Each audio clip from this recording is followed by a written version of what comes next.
Hello friends, कैसा सब लोग। तो फ्रेंड्स, एक बड़ी न्यूज़ निकल कर आ रही है। ये न्यूज़ आपकी कल आ गई थी, ठीक है, बट इसका जो जजमेंट का जो ऑर्डर था, ठीक है, ये आपका 13 को ही आ गया था, बट कोर्ट की वेबसाइट के ऊपर थोड़ा लेट डला था। तो ये न्यूज़ कल आपको देखने को मिली थी। मैंने सोचा थोड़ा इसमें वेट किया जाए, क्योंकि अभी इसके ऊपर मंथन हो रहा है। पूरी सरकार, पूरे आपके जो चीफ मिनिस्टर है, चाहे आपके मिनिस्टर भी हो, एजुकेशन मिनिस्टर भी हो, सब इसके ऊपर मंथन कर रहे हैं कि ऐसी गंभीर समस्या में क्या फैसला यहाँ पर लिया जाए। थोड़ा सा मैं इसके बारे में चीज आपको बता देता हूँ, और फिर आगे हम एक एक करके सभी पॉइंट के ऊपर यहाँ पर बात करने वाले हैं। देखिए, आप सभी को पता होगा कि जो आपकी यूपी के अंदर शिक्षक भर्ती का जो आपका चरण निकला था, ठीक है, दो फेज में आपकी भर्ती निकली थी, क्योंकि इससे पहले सुप्रीम कोर्ट द्वारा शिक्षा मित्रों का समायोजन रद्द कर दिया गया था। उसके बाद सरकार ने कहा था कि भाई हम इतनी बड़ी भर्ती को 1,37,000 को नहीं निकाल सकते, इसको दो टुकड़े में हम निकालेंगे। तो सरकार ने यहाँ पर जो भर्ती निकाली थी, पहली निकाली थी 68,500 की भर्ती निकाली थी, और दूसरी भर्ती निकाली थी 69,000 की, दूसरी यहाँ पर भर्ती निकाली थी। तो ये जो भर्ती का जो आपका लेटर आया, जजमेंट लेटर आया, ये आपका 69,000 वाली शिक्षक भर्ती से संबंधित है, क्योंकि 68,500 वाली तो बहुत पहले ही आपकी निपट गई थी और बहुत जल्दी ही यहाँ पर निपटी थी। हालांकि इसके ऊपर भी कोर्ट केस यहाँ पर पड़े थे। एक कोर्ट केस के अंदर तो मैं भी आपका इसके अंदर शामिल था, एमआरसी का एक कोर्ट केस था, मतलब जिन कैंडिडेट के अच्छे नंबर आए थे, तो उनको उनके गृह जनपद यानी आसपास का भी जनपद ना देकर दूर के जिले में यहाँ पर उनको भेज दिया गया था, ठीक है। तो ये एमआरसी का केस था, कई साल तक इसका ये भी कोर्ट केस चला, और इसके ऊपर भी स्टूडेंट यहाँ पर जीत गए थे, ठीक है। मेरा कोई मतलब नहीं अब नौकरी से, दूर दूर तक, ठीक है। उसके बाद फिर आपकी दूसरी भर्ती निकली, जो आपकी 69,000 यहाँ पर आपकी शिक्षक भर्ती निकली। 69,000 शिक्षक भर्ती के अंदर उस टाइम पर जो आपकी कट हो गई थी, आई थिंक 67 66 के आसपास, दोनों जो आपकी जनरल कैटेगरी होती है और जो आपकी ओबीसी कैटेगरी होती है, उनकी यहाँ पर गई। अब यहाँ पर जो ओबीसी कैटेगरी वाले स्टूडेंट है, उन्होंने यहाँ पर दावा किया कि भाई हमें रिजर्वेशन का लाभ नहीं मिला, और ये पूरा का पूरा मैटर आपका रिजर्वेशन का ही मैटर है, कि रिजर्वेशन के जो नियम होते हैं, इनकी यहाँ पर अनदेखी की गई है। रिजर्वेशन का लाभ यहाँ पर कैंडिडेट को नहीं मिला। जैसा आपका एक रूल होता है, ये इस भर्ती का टाइम नहीं, इससे पहले पता नहीं कितने टाइम पहले वाला रूल था, कि अगर कोई जनरल कैटेगरी का स्टूडेंट है, अगर जनरल सॉरी आपका जो जो रिजर्वेशन कैटेगरी वाला कोई स्टूडेंट होता है, लाइक ओबीसी होता है, एससी होता है, एसटी होता है, जिसमें सबसे ज्यादा प्रभावित आपका ओबीसी वर्ग यहाँ पर हुआ, ठीक है। तो मान लीजिए ओबीसी कैटेगरी का कोई स्टूडेंट है, और उसके नंबर इतने आ रहे हैं कि वो जनरल कैटेगरी, जो आपकी अनरिजर्व कैटेगरी होती है, उन नंबरों को यहाँ पर क्रॉस कर पा रहा है। सपोज आपकी जो कट ऑफ है, मैंने बताया 67 समथिंग कुछ गई थी, और ओबीसी कैंडिडेट जो होता है वो आपका 67 प्लस इस कट ऑफ को यहाँ पर पार कर पा रहा है, तो यहाँ पर उसको रिजर्वेशन का लाभ मिलेगा, और वो अपनी कैटेगरी में ना आकर उसको अनरिजर्व कैटेगरी के अंदर यहाँ पर काउंट किया जाएगा। बट ऐसा इस वाली भर्ती के अंदर आपका नहीं किया गया, और ऐसा नहीं किया गया तो जो आपके हजारों ओबीसी कैंडिडेट थे, वो यहाँ पर बाहर कर दिए गए, जिन्होंने यहाँ पर कोर्ट केस लड़ा। फिर वो आपके अन्य पिछड़ा आयोग भी गए थे, ठीक है, उस आयोग के अंदर भी गए थे। आयोग ने भी इसके ऊपर अब विचार मंथन करा, चीजों को सुना, और इन्होंने भी यही माना कि भाई रिजर्वेशन के मामले में यहाँ पर गड़बड़ी यहाँ पर हुई है, ठीक है। इन्होंने भी इस वाली बात को कहा। यह मैटर कई सालों तक कोर्ट के अंदर चलता रहा। यहाँ पर देखे, जो बच्चे ऑलरेडी जॉब के अंदर है, अब उनके ऊपर तलवार लटक गई है, ठीक है, क्योंकि जो लिस्ट बनाई थी, वो लिस्ट आपकी सरकार ने बनाई थी। ना तो यहां पर उन स्टूडेंट की गलती है, ना तो उन स्टूडेंट की यहां पर गलती है जो यहां पर पुरानी वाली लिस्ट के अकॉर्डिंग शामिल हो गए और कई सालों से नौकरी कर रहे हैं, और ना उन स्टूडेंट की यहां पर गलती है जो कई सालों से भर्ती के लिए, अपने हक के लिए यहां पर आवाज उठा रहे थे, और उनको यहां पर उनके अधिकार से वंचित कर दिया गया, ठीक है। इसमें गलती है लिस्ट बनाने वालों की गलती है, जिन्होंने इस प्रकार की लिस्ट बनाई, जिसके ऊपर इतना कॉन्ट्राडिक्शन यहां पर देखने को मिलेगा, ठीक है। सेलेक्ट होने वाला भी परेशान हो गया, और ना सेलेक्ट होने वाला तो पहले से अपने आप कई साल से परेशान हो रहा है। तो यहां पर भाई आपका कोर्ट का डिसीजन है, इलाहाबाद हाई कोर्ट का आपका डिसीजन है। इस इलाहाबाद हाई कोर्ट के डिसीजन को पढ़ना चाहे तो पूरा पढ़ सकते हो, ठीक है। मैं मेन मेन बात इसके अंदर बता देता हूं, जो इसके अंदर आपको यहां पर जाननी जरूरी है, जो इस डिसीजन के अंदर यहां पर कही गई थी। देखिए, जैसे कि मैंने बताया कि भाई आपका 13 तारीख को जजमेंट आ गया था, लेकिन उसके बाद कोर्ट की वेबसाइट के ऊपर थोड़ा लेट डला, तो इसलिए इसको थोड़ा आने में यहां पर टाइम लग गया। यही बात यहां पर कही गई है, जो मैंने आपको बताया कि कोई भी अगर आपका रिजर्वेशन कैटेगरी वाला कोई कैंडिडेट है, ठीक है, तो उसको भाई अगर वो नंबर कट ऑफ पार कर लेता है अनरिजर्व कैटेगरी की, तो उसको उसका रिजर्वेशन का लाभ यहां पर मिलेगा। अब सवाल ये आ रहा है, एक बहुत गंभीर समस्या यहां पर उत्पन्न हो गई है, कि जो कैंडिडेट सिलेक्शन ले चुके थे, यानी जिन कैंडिडेट ने जॉब ले ली थी, तो जॉब लेने वाले कैंडिडेट का क्या होगा, क्योंकि अब तो नई लिस्ट पूरी की पूरी यहां पर तैयार होगी, पूरी की पूरी नई लिस्ट तैयार होगी। पुरानी पूरी लिस्ट को यहां पर कैंसिल कर दिया गया, अब बिल्कुल नई लिस्ट यहां पर तैयार होगी। अब जब ये नई लिस्ट यहां पर तैयार होगी तो यहां पर जो एक कैंडिडेट थे, ठीक है, जो ओबीसी वाले कैंडिडेट को जिनका आरक्षण का लाभ नहीं मिल पाया, उनकी जगह ये शामिल हो गए थे जिसमें इनकी बिल्कुल भी 1% गलती नहीं है, ठीक है। तो अब इनकी क्या जॉब जाएगी? ये क्वेश्चन बहुत आ रहे हैं और कल से आप लोग बहुत परेशान भी हो गए हो कि हमारा क्या होगा सर, कई साल हमने अपने विभाग के अंदर नौकरी करी और विभाग से अब हमें निकाला जाएगा, किस मुंह से मतलब हम अपने घर पर जाएंगे? क्या समाज के अंदर मतलब हमारी पहचान बनेगी कि देखो इतनी साल के बाद नौकरी से निकाल दिया गया? यह गंभीर समस्या जॉब लगने वाले स्टूडेंट के सामने यहां पर बन रही है।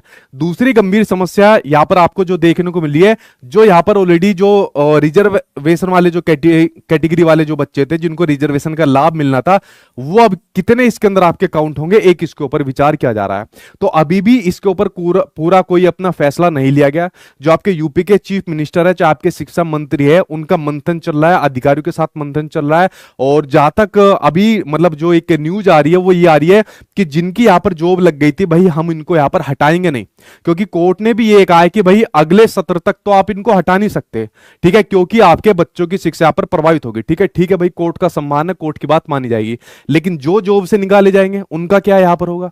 ठीक है, उनका पूरा जीवन यहां पर प्रभावित होगा। ठीक है, तो यहां पर जो अभी इसके ऊपर मंथन चल रहा है, तो जिनके ऑलरेडी जॉब लग गई थी उनके ऊपर यहां पर थोड़ा आपका विचार चल रहा है कि क्या हम इनको भी यहां पर समायोजित कर सकते हैं या नहीं कर सकते, क्योंकि समायोजित होने के बाद भी इतनी आसान चीज नहीं है कि बहुत जल्दी मतलब ये प्रक्रिया चल जाएगी, इसके ऊपर फिर कोर्ट केस पड़ेगा। लेकिन मैं पर्सनली चाहता हूं कि जो कैंडिडेट सेलेक्ट हो गए थे, जिनको जॉब मिल गई थी, भाई अब उनको ना निकाला जाए। ठीक है, ये बहुत आसान प्रक्रिया भी नहीं होती है वैसे, कि जॉब से निकालना की बहुत आसान प्रक्रिया यहां पर होती है। कहा जाता है ना, एक बार सरकारी नौकरी के अंदर आप लोग ले तो सरकारी नौकरी निकालना बड़ा मुश्किल हो जाता है। ठीक है, मेरे जैसे बहुत कम होंगे जो खुद ही अपने आप छोड़ देते हैं। ठीक, तो यहां पर जॉब वाले कैंडिडेट के लिए मेरी प्लीज यही रिक्वेस्ट है कि सरकार इनके ऊपर विचार करे, इनको अब ना निकाला जाए। इतनी सालों के बाद इनकी एज निकल गई है, इनका जो टाइम पीरियड था पढ़ने का वो भी निकल गया है, और विभाग का पूरा अनुभव यहां पर इनको हो गया है, तो इनको ना निकाला जाए, इनका कहीं ना कहीं समायोजन कर दिया जाए।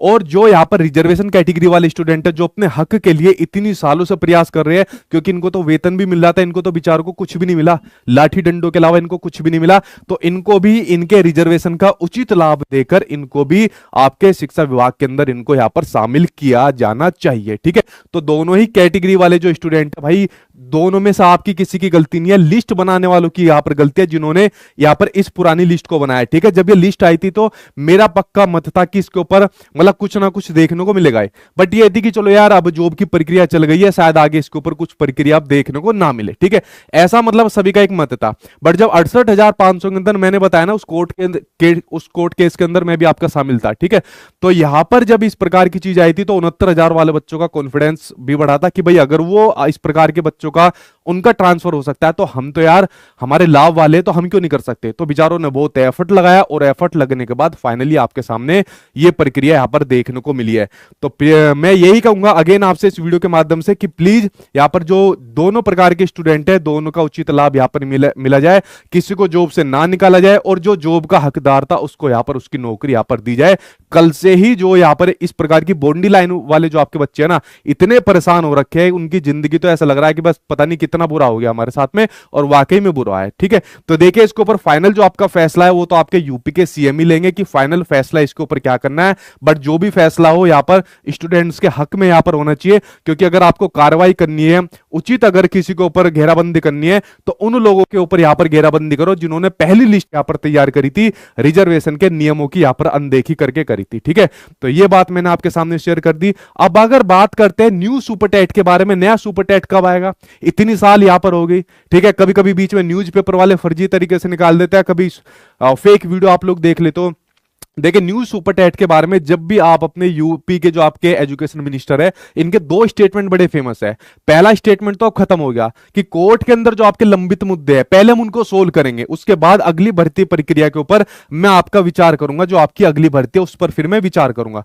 तो भाई एक मैटर तो निपट गया, एक मैटर तो ये वाला निपट गया। ठीक है, जो आपका शिक्षक भर्ती का मैटर चल रहा था, जो 6800 बच्चों वाला का यह मैटर चल रहा था, तो एक मैटर तो आपका निपट गया। पर अब दूसरा इनका जो सबसे तड़कता भड़कता जो आपका रहता है कि भाई हमारा जो अनुपात और समानुपात है वो हमारा बराबर है।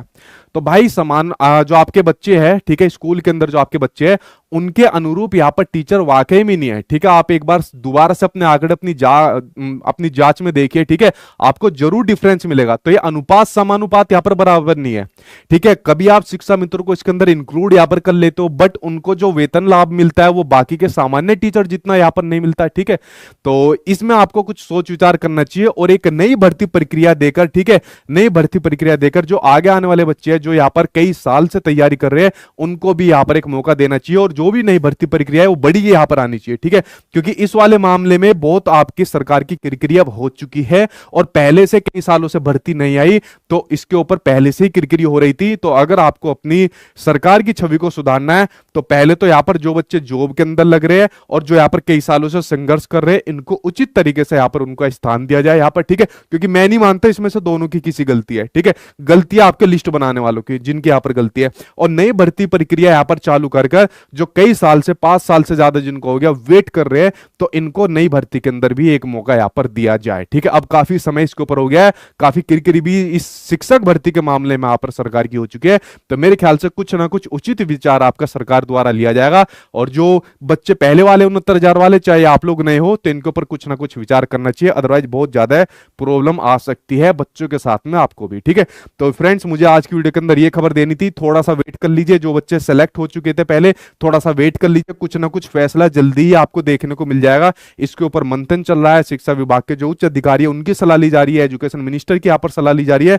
अब देखते क्या फैसला इसके अंदर यहाँ पर आता है। ठीक है, ठीक है भाई, हाँ ठीक है सर, शिक्षा मित्रों को सिर्फ 10,000 मानदेय दिया जाता है। अंजनी जी क्या नाम है आपका, पूरा नाम? ठीक है, बिल्कुल ठीक बात कही, सिर्फ 10,000 का आपका मानदेय दिया जाता है, लेकिन काम तो पूरा परमानेंट वालों की तरह यहाँ पर लिया जाता है। ठीक है, तो काम पूरा परमानेंट वालों की तरह लिया जाता है। अगर शिक्षा मित्रों को आप इंक्लूड कर रहे हो कि भाई ये भी आपके टीचर के अंदर यहाँ पर आते हैं तो इनका मानदेय बढ़ा दिया जाए फिर। ठीक है, जो परमानेंट टीचर है उनके बराबर यहाँ पर कर दिया जाए, और अगर कॉन्टेक्चुअल इनको मानना है, संसाधन उतने पूरे नहीं देने, तो फिर इनको टीचर की कैटेगरी से अलग रखा जाए। ठीक है, तो इनको भी इनका पूरा हक यहाँ पर मिलना चाहिए। ठीक है, ठीक है, ठीक है, और कोई क्वेश्चन हो तो पूछ सकते हो। ठीक है, आपके हिसाब से किसी को जॉब से ना निकाला जाए और ओबीसी वालों को शामिल कर लिया जाए तो फिर तो शिक्षा मंत्री अब कहेंगे कि यूपी में अनुपात 15:1 यहाँ पर हो गया है। देखिए अभिषेक एक बात बताओ यार, बहुत आपके यूपी के अंदर टीचर जो है ना उनकी पोस्ट आपकी खाली है। ठीक है, कभी आप पूर्वांचल की साइड में चले जाओ, 8 जिले आपके पिछड़े जिले के आते हैं, एस्पिरेशनल डिस्ट्रिक्ट के अंदर आते हैं, नीति आयोग ने जो आपके गोद ले रखे हैं जहां पर शिक्षा का स्तर आपका कम है। ठीक है, आप एक बार को उनको भेज सकते हो। ठीक है, जो आपके जॉब लग रहे हैं बाई चांस अगर आपको निकालने की नौबत आए उधर भेज दो, शिक्षा का स्तर आपका सुधरेगा। ठीक है, कम नहीं होगा, शिक्षा का स्तर सुधरेगा, और बहुत आपकी जॉब खाली है, नई वैकेंसी यहां पर निकालो। ठीक है, तो ये इसके ऊपर यहां पर विचार करना चाहिए, और दोनों चीजें मैंने यहां पर बता दी। कोई और न्यूज आएगी और देखे भगवान करे पॉजिटिव न्यूज आए। ठीक है, सभी के लिए आए, इन दोनों कैटेगरी वाले स्टूडेंट के लिए और जो नई भर्ती का वेट कर रहे हैं, तो इनके लिए भी आपकी पॉजिटिव न्यूज आए। देखते क्या होता है, जो भी आएगा वो ऑथेंटिक न्यूज जो भी रहती है वही मैं आपके साथ शेयर करता हूं, आपके साथ शेयर कर दूंगा। Thank you.